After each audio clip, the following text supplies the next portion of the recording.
Hello, everyone. My name is Ruchi Soni, and I'm the manager of Energy Access at the UN Foundation. This is the seventh in a series of conversations that the Practitioner Network is having with practitioners and ecosystem enablers in the off-grid energy space. As you know, the Energy Access Practitioner Network, or EAPN as we call it, is a United Nations Foundation initiative, which is a global platform that connects practitioners to each other and resources. It was established 7 years ago in 2011 as a contribution to sustainable energy for all. The network's overarching aim is to support the development of market-led decentralized energy access solutions and businesses. As part of our conversation series, today we are pleased to have Eric Wanless join us, who's the principal with Rocky Mountain Institute's international practice. Rocky Mountain Institute, or RMI, is a nonprofit with a mission to transform global energy use to create a clean, prosperous, and secure low-carbon future. At RMI, Eric leads the Sustainable Energy for Economic Development work and serves as an advisor for RMI's China program. Eric is an expert in energy strategy development, implementation, and market design innovation for utilities, governments, industry, and corporations. Before joining RMI in 2005, Eric worked with the Research and Policy Group at ECOVA, where he led efforts around significant cost-effective energy savings in computers and other IT equipment. Eric has also worked with the Natural Resources Defense Council implementing collaborative energy efficiency policy in California. Welcome, Eric. We're very excited to have you. Thanks. I'm very, very excited to be here. Great.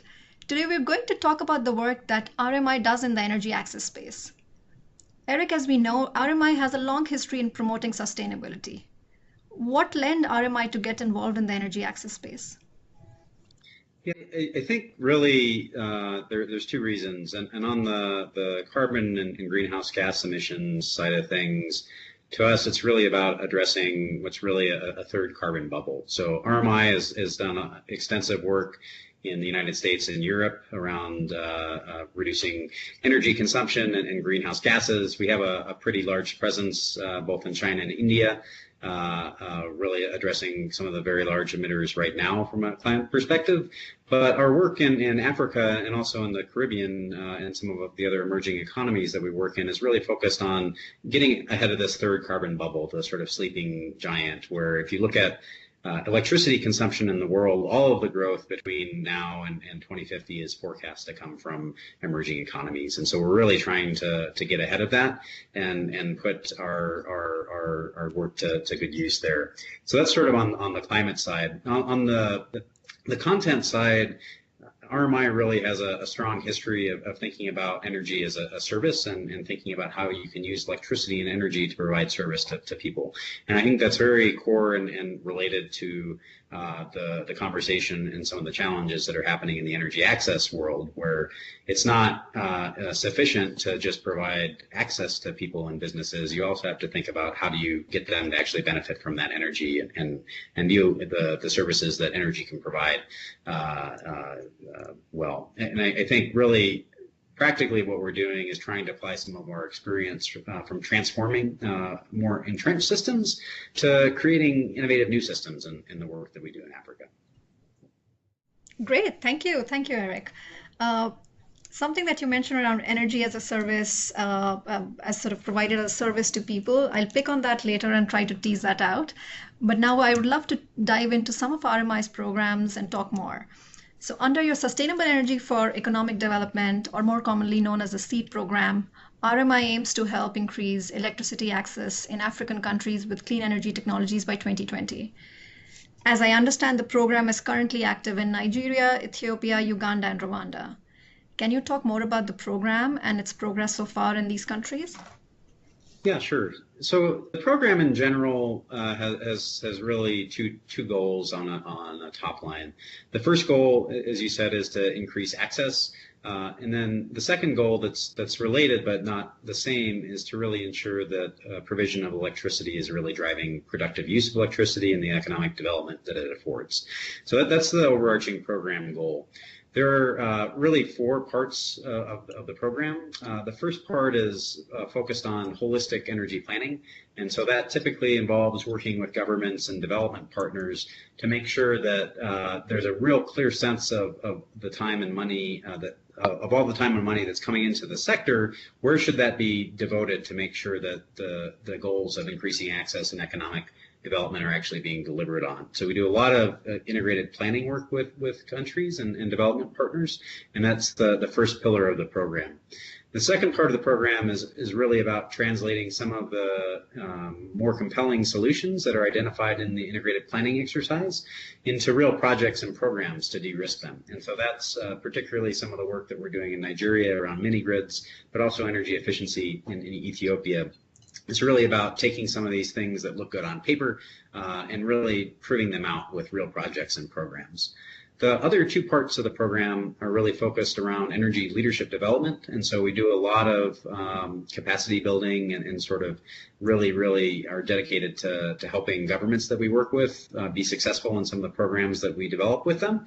And we also are creating a community of practice for emerging energy leaders to come together and spend some time working on problems that they might not otherwise be able to because of the pressures of their job and the day-to-day life of running power systems in countries. And the final part is really around global influence and really thought leadership. And so we've published quite a bit of work on the mini grid topic in particular, but I would say the other aspect of that work is really convening parties around some key insights. In terms of what the program has actually been doing recently, I would say some of the recent successes, and I say recent with the acknowledgement that we're fairly new. We've been operating in sub-Saharan Africa in this capacity for about 3 years, so we're still fairly new. But I think on the holistic energy planning side, particularly in Rwanda and Uganda, we've really helped change the conversation from being a project-centric investment approach to the power sector to really understanding what the country needs based on a holistic plan. And that has pretty big implications for the cost of energy systems, and also has pretty big implications for the types of technologies and types of projects that are being pursued. So we've done a lot of work on that front, and I think now, particularly in Uganda, we have government officials thinking about, well, how does this particular project fit into what we actually need, and moving away a bit from the project-centric focus. I would say the other some other things that we've been doing, just to highlight, is in Nigeria in particular. I think RMI and others have really been part of kickstarting the interest in the off-grid electrification market in Nigeria. And we've done that through some really sort of detailed fact-based analysis to say, here are the numbers and here's the real business case for mini grids in Nigeria, and have been pretty active in sharing that with the right folks. And I think the off-grid market is, particularly the off-grid mini grid market, is gaining a lot of steam in Nigeria.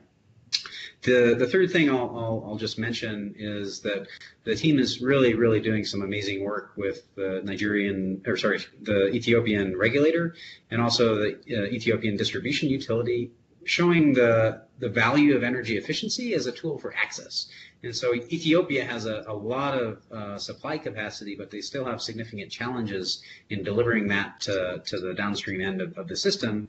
And so we've been working in partnership with the utility and the regulator just to really identify opportunities to basically free up about 10% of the nation's capacity through energy efficiency that can then be used to invest in additional connections or any number of things. So those are just some brief examples of some of the work that we've been doing. Great, thank you, Eric. Great to get this overview. I know you touched upon your engagement in Nigeria and in the mini grid space.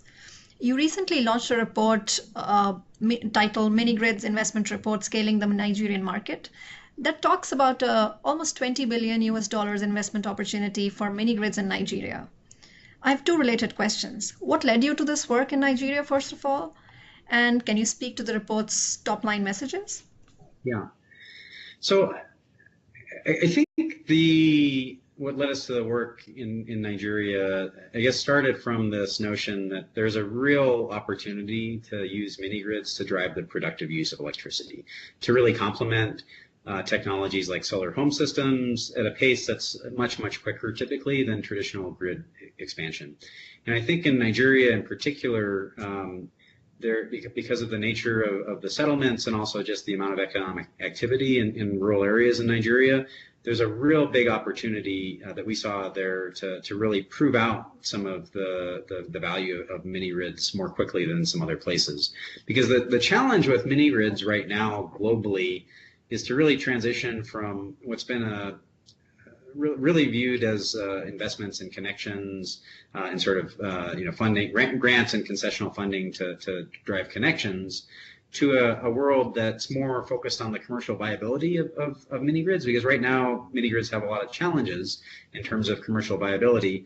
And we believe that through focusing efforts and programs on really teasing out how to reduce cost and increase the commercial viability of mini grids, they can really scale the role that they might play. And to that end, as I said before, in Nigeria, from a commercial business perspective, there is a lot of opportunity to displace effectively petrol and diesel generators that are out in rural areas right now. And so the business case for mini grids is a little bit easier to see as a more immediate value proposition from the commercial sector. And so the report you mentioned is part of a series of pieces that we've been doing that really started with some work looking at the cost reduction opportunities that we and others have put together for mini grids, where you can reduce the cost of service from about, let's say, 60 US cents per kilowatt hour today for a well-run mini grid to closer to 20 cents per kilowatt hour. But the way that you need to do that and really prove that out is through real projects and real business models that are driven or devoted to proving out the commercial viability of the technology. And so the report, the headline reports or points in that report are, one, we did a bunch of work on some very specific villages to translate sort of a top-level piece of work that we did for Nigeria more generally to some very specific areas, and use that to say, here is the business case and the market size for well-run mini grids in Nigeria.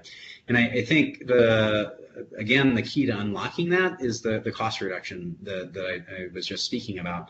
And so right now we're using the outcomes of that report to really identify and partner with people that can build and prove out the commercial viability of mini grids, as I said. I think the other thing that makes Nigeria in particular a great place to be working is there's a very strong partner in the Nigeria Electrification Agency. They're very committed to the space, and so I think it's very helpful to have a strong government interest. And as I said, the status quo in terms of what businesses, particularly in rural areas, are relying on is quite expensive diesel and petrol generation, and it's not being served by the grid or by other solutions. So I think there's a big opportunity there. Thanks, Eric. I would encourage everyone listening in to go through the report. I think some of the findings stand out personally for me as well, particularly around cost reduction. I think I saw this figure, which you alluded to, around mini grid costs being reduced by over 50%, which I think is huge in the next 3 years in Nigeria. I also saw that the report makes a very interesting point around coordination for cross-sectoral implementation to trigger consumer demand of mini grids. I think more sort of zooming in, it specifically talks about stimulating demand by providing appliance financing programs, energy efficient appliances, especially for productive uses. This, as we all know, would help balance mini grid load profiles and increase capacity utilization. Can you speak more to this finding, Eric? Yeah, and maybe to start, I think the need to focus on the cross-sector integration and the demand stimulation aspect of things is true for mini grids, but it's also true for traditional grids. And I think in general, there's a lot more attention that needs to be paid to that in particular. Because I think the challenge is, and again, this is both mini grids and the traditional grid, is unless you're devoting an enormous amount of time and energy and thought into what happens after somebody has a connection, you're likely to end up with a lot of expensive capital that's not actually doing much in terms of providing the services. And so there is some great work that's just getting up and starting in East Africa, and also some programs in Nigeria and other parts of West Africa that are really trying to think about how do you provide customers and business with the appliances, with the types of programs maybe in the ag sector that would related to the value chain of agriculture, to help them actually put electricity to good use. And so the thinking and the work that we've been doing there is really clearly articulating the business case on the sort of economics of mini grids. And so, for example, if you can create loads that match solar output, or tie it into existing value chains, again, around cold stores for agriculture, that has a very, very significant impact on the cost effectiveness of mini grids. And it also has a significant impact on the actual value that electricity is providing to people. And so, yeah, that's sort of a quick thought there. Thanks so much, Eric, for this. I hope everyone listening in gets a chance to go through the report, which is a key piece of market intelligence in this space. My final question, Eric, is around lessons learned. So what have been RMI's biggest lessons learned from supporting developing countries to transition to this more equitable and sustainable energy system? I guess there are two top-level things. One is I think in order to be effective in anything, we need to have the right combination of data-based insights, committed governments, and nimble funding partners. And I say nimble funding partners because it's a challenge to change large existing programs. And I think increasingly what we're seeing is we need to have a different approach. And in order to do that, it's very, very helpful to have funders for projects and for other things that can be nimble and adaptive to what might not otherwise be in their funding portfolio. So that's sort of the first top line piece. I think the second big piece relates back to the integrated holistic planning work that we've been doing. And I think increasingly we've come to appreciate that it's not an either-or solution, particularly when you're talking about where should we do mini grids, where should we expand the grid, where should we do solar home systems. That's not necessarily the most productive way to think about it. It's more helpful to think about it as a pathway, really, that changes over time in terms of how do we get to the electrification and economic development goals that we seek collectively. And I think that has implications for how you might think about mini grids as transitioning to distributed energy resources that might support the grid, similar to how they operate in the U.S. and elsewhere. And it really sort of steps away from trying to figure out who wins or who's going to have the market advantage in a country, to how do these pieces actually fit together in a journey over time that might use the speed of solar home systems at first, and might use mini grids to drive economic development and productive use in places that may ultimately be part of a larger grid. So I think just being a little bit more flexible and nuanced in the thinking in terms of how we're actually solving for the problem. That's the second piece. And I think that's a great point you make, Eric, because at some point this is part of the conversation that we should really stop viewing each of these solutions as standalone pieces, as you mentioned, and really look at this as a pathway that you mentioned, or a roadmap to attain this sustainable energy system that we talk about. Thank you so much, Eric, for sharing your insights. This has been great, and we hope you and rest of the team at RMI lots of success, and that you continue making such great impact in the space. Thank you. Great. Thank you very much.